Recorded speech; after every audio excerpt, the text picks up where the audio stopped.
कधीच नाही चुकणार तुमचे फेवरेट टीव्ही शोज झी5 सोबत, तेही एकदम फ्री.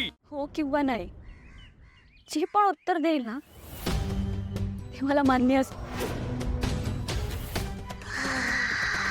नानानिमित्त संभूतः फलस्यः सर्व एव तु राक्षसेन्द्र महासत्त्वः प्रतिगृह्यत मे बलिम्.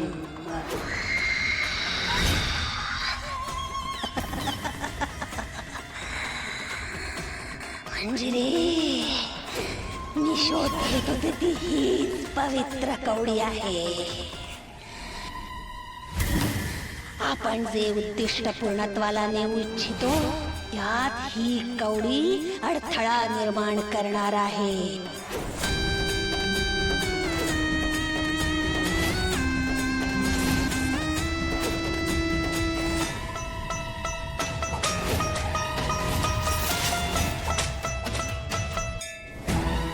काय झालं बाईसाहेब?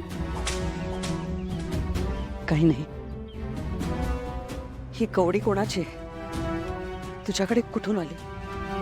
ही कवडी मला मीरा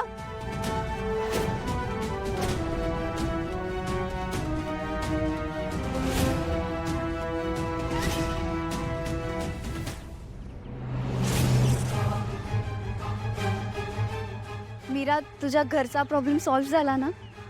हो, तुम्हीच सांगितलं ना बाईसाहेबांना. सॉल्व्ह झाला ना, हे महत्वाचं आहे. आता तू नाही जाणार ना तुझ्या घरी? नाही. चला चला, वेदाला उठवायचंय, शाळेतही सोडायचं ना तिला. हो, मी वेदाला रेडी करते. अगं अगं बॅग. हो, चल मी पण येते मदत करायला. बाईसाहेब आलेच.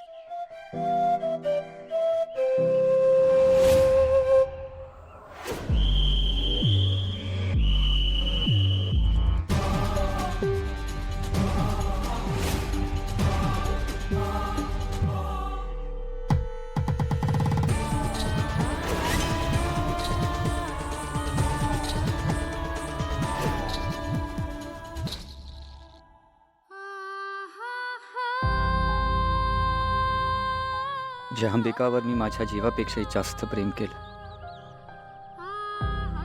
त्या मारण्याचा आरोप माझ्यावर होणार हे माझं दुर्दैव आहे. अथर्व, तुम्ही काही वाईट वाटून घेऊ नका. तुम्ही काहीही म्हणू देत, पण मला माहिती आहे जे घडलं त्यात तुमची काहीही चूक नाही. माझं दुर्दैव होतं.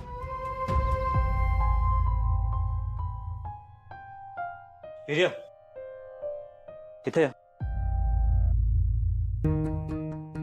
हा साहेब, बोलवलं का मला? एक काम करा, हे सगळं इकडनं घेऊन जा आणि आपल्या घराजवळच्या वस्तीतल्या मुलांना द्या. ठीक आहे साहेब.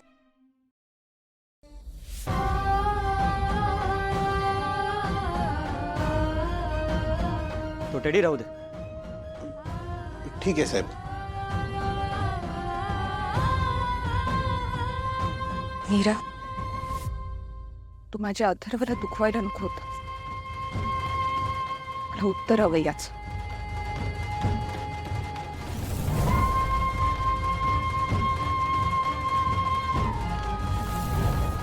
मीरा, काय करतेस? ताई तू? काल तू अथर्वला काय म्हणालीस? की त्यांनी त्यांच्या बायकोला जीवे मारलं म्हणून. एक मिनिट, हे तुला कसं माहित? ते महत्वाचं नाहीच आहे. तू असं का म्हणालीस त्यांना? हे बघ ताई, नक्की काय घडलं मलाही माहित नाहीये, पण मला असं वाटतं की वेदाच्या बाबांबद्दल जे वेदाला वाटतं ना तेच खरं.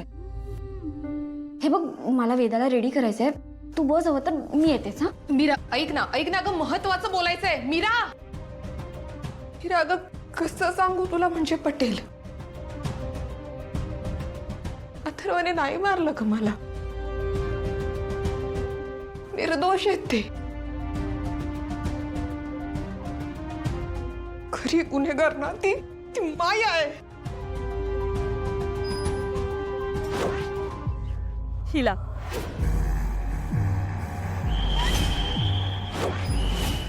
मंजिरी,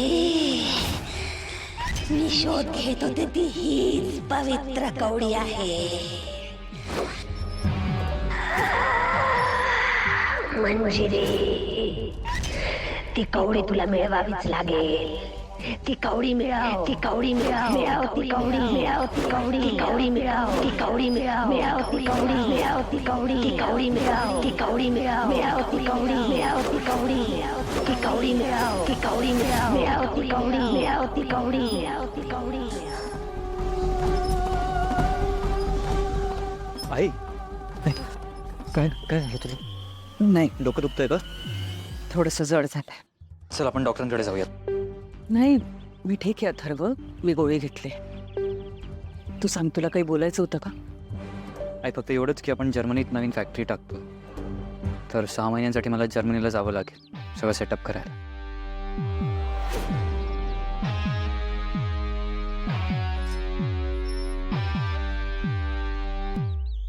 सहा महिन्यासाठी जायचं म्हणतोस तू? हो, सध्या 6 महिन्याचा प्लॅन आहे. बाकी तिकडे गेल्यावर कळेल की थांबायचं की काय. सगळं सेटअप झाल्याशिवाय परत येता येणार नाही मला. वेदा तुझ्याशी बोलत नाहीये म्हणून हा निर्णय घेतलास ना तू? अथर्व, मला कल्पना आहे की वेदा तुझ्याशी बोलत नाहीये या गोष्टीचा तुला किती त्रास होतोय. पण म्हणून आमच्यापासूनही लांब राहणार आहेस तू. आम्ही तुझे कोणीच नाही आहोत का? आईचा गैरसमज होतो. गैरसमज नाही होते अथर्व, जे आहे तेच सांगते मी.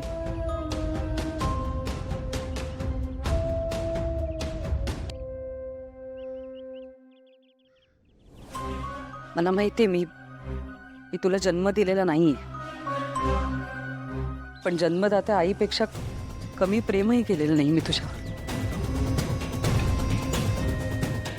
आई, मी कधी नाकारलंय का असं बोलतीयस?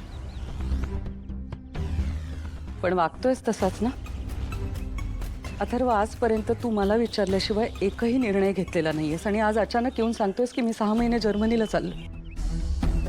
तू तिकडे कामात काढशील रे 6 महिने, पण इकडे मी काय करायचं? आम्ही सगळ्यांनी काय करायचं? पण माझ्या मनाचा कधी विचार केलायस? तू लांब राहशील रे माझ्यापासून, पण मी नाही राहू शकणार. आई, श्वासी, तुला दुखवण्याचा हेतू नव्हता माझा. I am really sorry. पण दुखावलंस ना. हे बघ अथर्व, आत्ता जर्मनीला फॅक्टरीमधून कोणालाही पाठवता येऊ शकतं. तिकडचं बेसिक सेटअप झाल्यानंतर तू जा ना.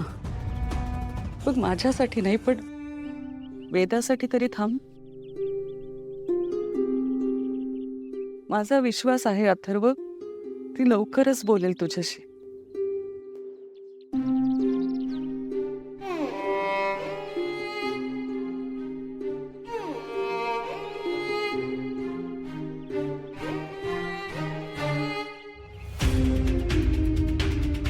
आराम करतो, आलोच.